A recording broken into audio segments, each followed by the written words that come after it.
Are you new to Mortal Kombat 11 Ultimate? Maybe you just got the game for Christmas, or maybe you're just now getting into it for whatever reason, or maybe you're even coming back after a long hiatus. If that describes you, then you're going to want to stick around because we are going to be going through a whole bunch of different lessons in a Mortal Kombat 11 Ultimate Masterclass right here on the channel. My name is Drew, aka Booty Sweat, and I make Mortal Kombat 11 Ultimate tutorials and other fighting game content. Welcome to the channel and welcome in. Without further ado, let's get right into it. Was that good? Was that YouTuber-y enough? I don't really know. It seemed kind of... Okay, now before we get too far into it, I just want to make sure that everyone understands that this is a series of guides, at least toward the beginning, that will cater more toward people who are brand new to the game.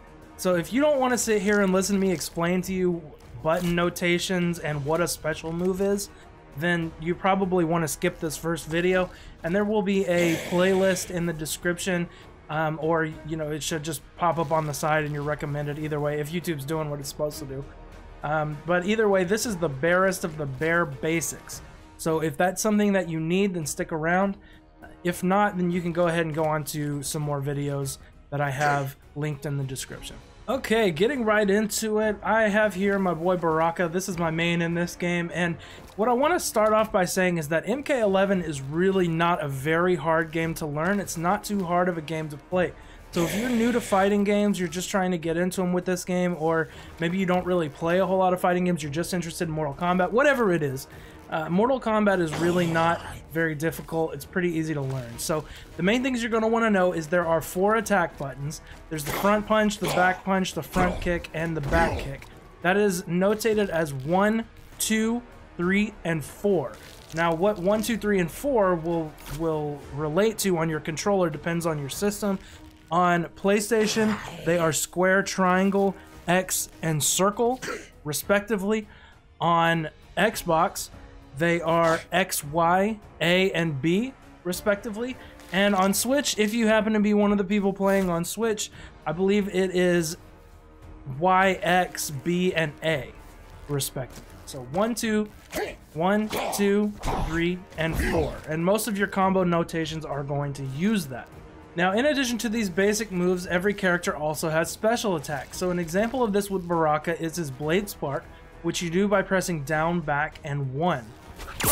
Again, 1 is square on the PlayStation. So do that. Now, really quick, I want to get into a concept that you're going to have to learn with this game, and that is special attack cancels. So another special attack that Baraka has is Gutted, which is this move right here. You do back, forward, circle. Now this isn't, or back, forward, forward. This is not a Baraka tutorial, but what I want to get into your head is that you can do something called a special attack cancel. Now how you do this is you actually input the command for the special move, so for instance down, back, 1, as you're in your recovery from your move. So you can add your special attacks in the form of cancels onto the back end of strings like this. See how he just goes right into it, and that was a combo.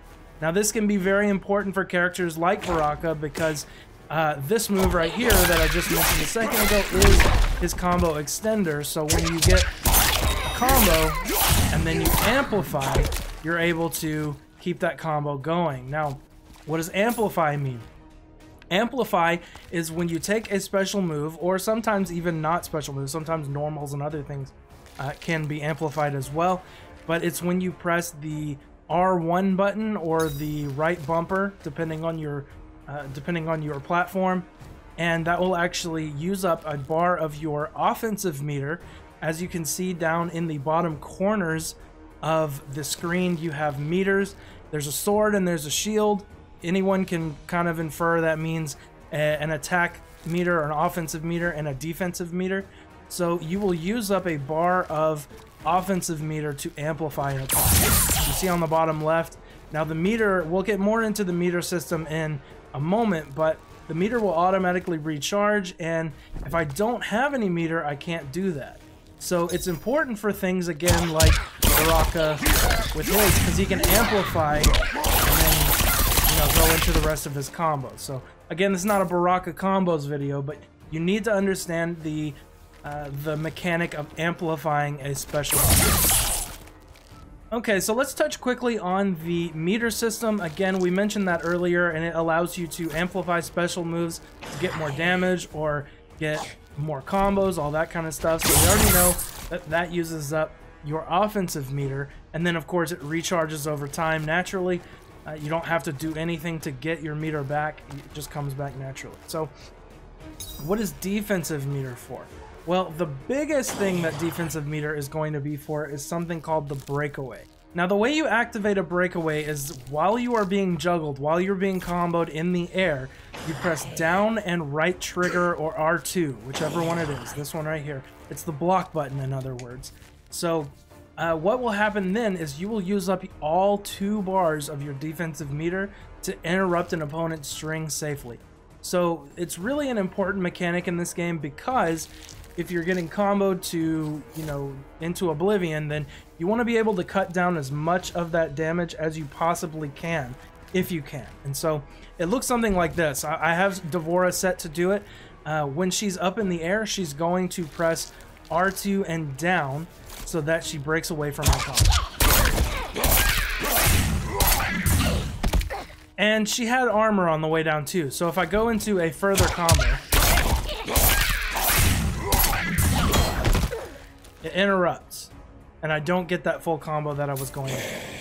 Now, one thing to be wary of, and this is something that can kind of trip you up early on, is certain characters, every character has a certain armor breaking move that will interrupt a breakaway, and a lot of times will actually have more damage that it does or more benefits from interrupting a breakaway.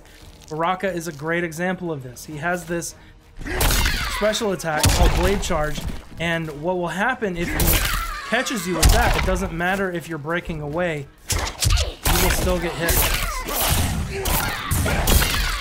this. Catches you out of your armor. Even worse for you, if he catches you with that, it gets him a Crushing Blow, which is a mechanic we're going to talk about in a moment. Basically, it's a type of attack that gets you a whole bunch of extra damage. So you see how much damage I just did to Devora because she tried to break away out of my combo. So you want to make sure that you are taking that into account. Now, defensive meter is also used for individual moves. Some characters have a teleport move they can use defensive meter to cancel out of. Some characters will have like a flotation or like a levitating move that they can use defensive meter to cancel out of. That's going to depend on your character that you're playing. Baraka doesn't have anything like that. He doesn't have any meaningful way to use defensive meter other than breakaway and some get up options, but we're going to cover get up options in a future video, so we're not going to worry too much about that right now. I don't want to overload you on the front end. Alright, the next thing I want to quickly cover is the concept of blocking in Mortal Kombat 11. So if you are new to the Mortal Kombat series, maybe you play other fighting games, then something you might not be super used to is there is a block button in Mortal Kombat 11. This has been the case in the past for other Mortal Kombat games as well. It's R2 or the right trigger, depending on your platform, and this will allow you to block attacks. You can be thrown out of a block. So a throw is performed by pressing the L1 button or the left bumper, or you can press 1 and 3 at the same time. But a throw will not be stopped by blocking, so you got to keep an eye out for that.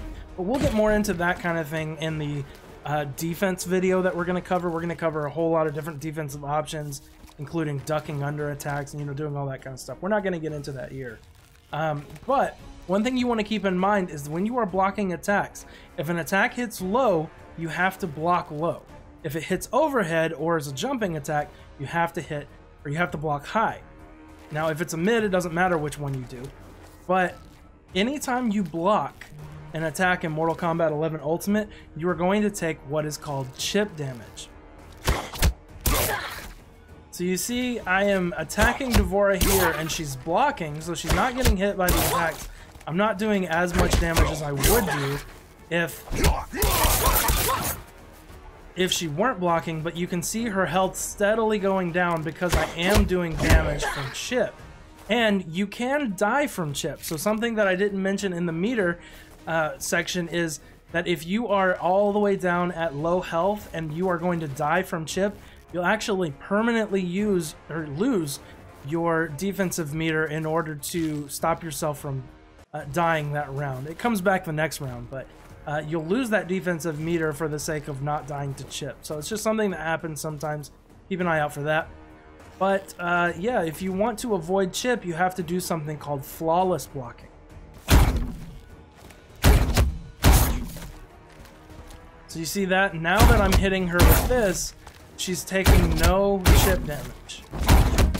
Or she's taking very little chip damage. She is still taking it technically, but it's so negligible, as you can see.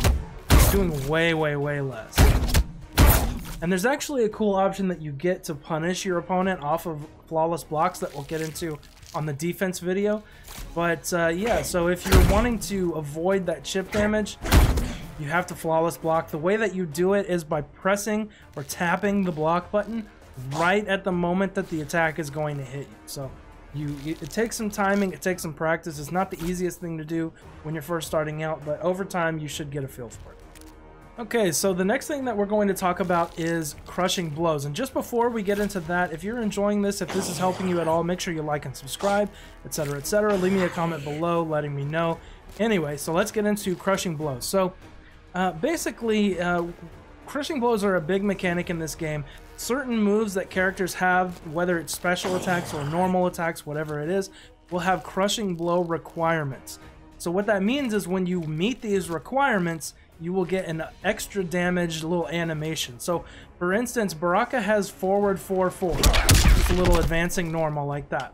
Well, if he hits it on counter hit, then he gets an extra bit of damage from his Crushing Blow. You see, you get that little animation there, and it's pretty cool. He also gets all kinds of other stuff if you land gutted after a 10-hit combo. You get a Crushing Blow from that. You get a Crushing Blow from 1-2-2 if it's a counter. Everyone in the game has a universal down 2 Crushing Blow if it counters an eye attack. So, I mean, there's a lot of different options. Baraka also has Crushing Blows on his... on both of his throws, actually.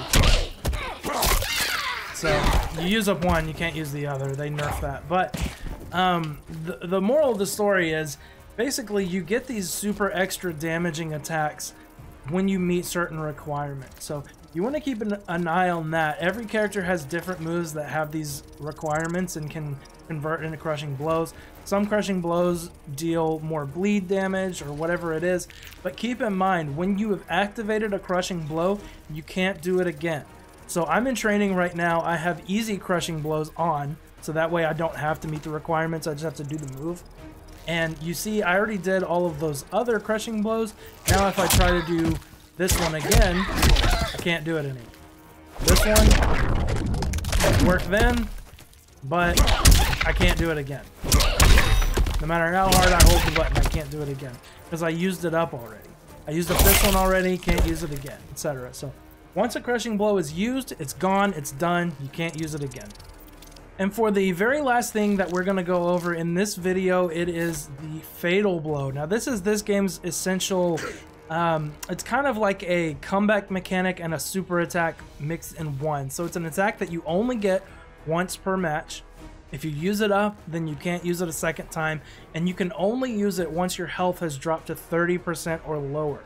So you see our health bars up there are low, and we have Fatal Blow available, and you see the little notation there. It's saying use L2 and R2 or left trigger and right trigger in order to use the Crushing Blow, or the Fatal Blow rather. So all you do is you press it, and then different characters, some shoot full screen, some are lows, some are overheads. Baraka's is just a basic mid that comes out pretty fast. So it goes into this little animation where it'll do all this damage, right?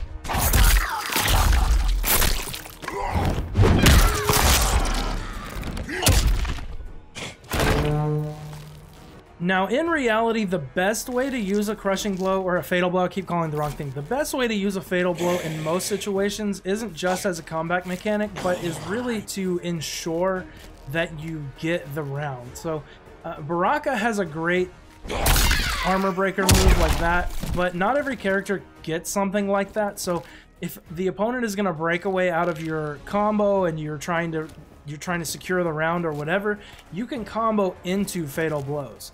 So you can go, just straight into it and ensure you get the round without having to worry about them breaking away or coming back or doing anything like that. So typically that's how I like to use Fatal Blows. That's how most advanced players use Fatal Blows. Less as just, you don't want to throw it out while your opponent has a full health bar and you have 1 pixel of health. That's essentially a waste of a Fatal Blow. You want to combo into it when you're in those kinds of situations in a way where you can really get your opponent down and really secure yourself around or use it to get big damage to make that comeback that you're trying to make. And one other thing I wanted to go over real quick before I forget, there are also interactables in this game. To use an interactable, you use you use R1 to amplify or right bumper, but you also use that to use interactables. So you see this little Tarkatan right here, he shimmies, or he shimmers every once in a while. That's indicating that he's an interactable object in the environment. And if I press R1, I'll interact with him specifically by throwing him against the opponent. But different interactables do different stuff. You know, some interactables are in the corners and they let you like jump out of the corner way or whatever. There's not one on this level, but or on this side of the level, but some levels have that. So just keep interactables in mind as well. Go into training mode and look at the different maps and just kind of experiment and see what the interactables are. Okay, so that's going to do it for this one. Again, like and subscribe and stay tuned because there will be more of these videos coming. This is the basics of the basics. So we're going to get into much more advanced stuff as we go along in this multi-part series. So stick around, like and subscribe, etc. Have a good one. Be blessed.